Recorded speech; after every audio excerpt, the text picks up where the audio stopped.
Hello, Year 6, it's me again, Mrs. Klein, on Tuesday the 19th of January, about to read you your second book talk today. So I'm going to share the screen with you. So make sure that you have the copy of the extract in front of you now. So I'm going to share my screen. Here we go. Oops, says she. I'm not very sleek at this, but I shall get better.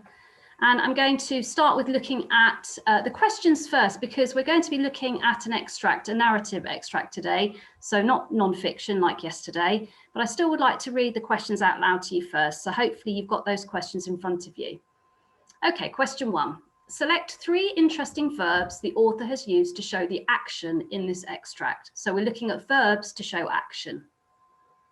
3 of them. Number 2, find and copy the simile that the author has used in the first paragraph. So just to remind yourselves that a simile is a comparison of something to something else using the word like or as. Okay. And number 3, use the text to write a definition for the word reconnaissance. That's a tricky word.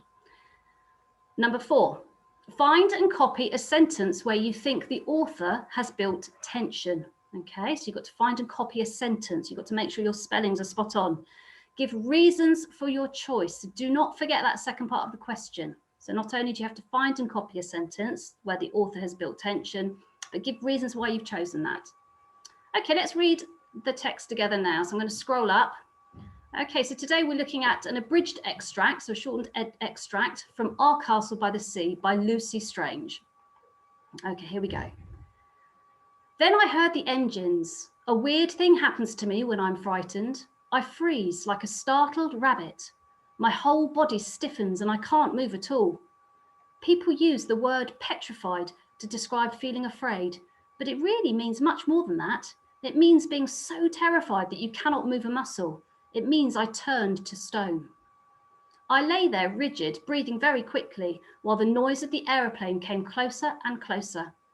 Pa! Max shouted. Everything darkened around me. There were footsteps then, pounding footsteps. Pa was pelting across the garden, and he picked me up and flung me over his shoulder before I knew what was happening.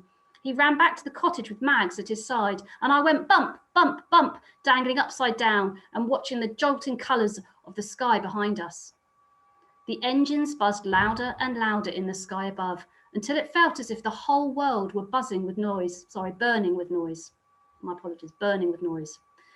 Mutti, which is the German word for mummy, Mutti was waiting for us at the door of the cottage. From upside down, she looked quite normal, but when I was turned the right way up, I could see how scared she was. Pa was calmer. His face was like a slap of stone.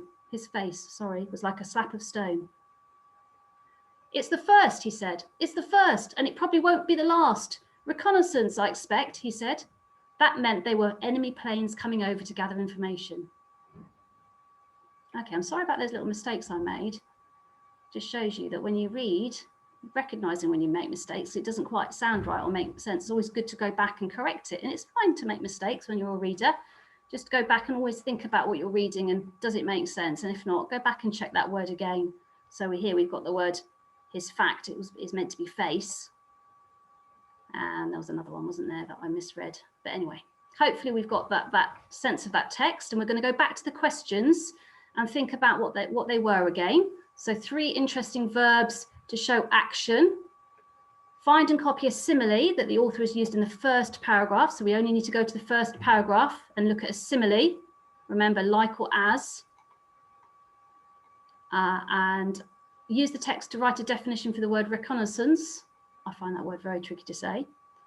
And number 4, find and copy a sentence where you think the author has built tension and give reasons for your choice.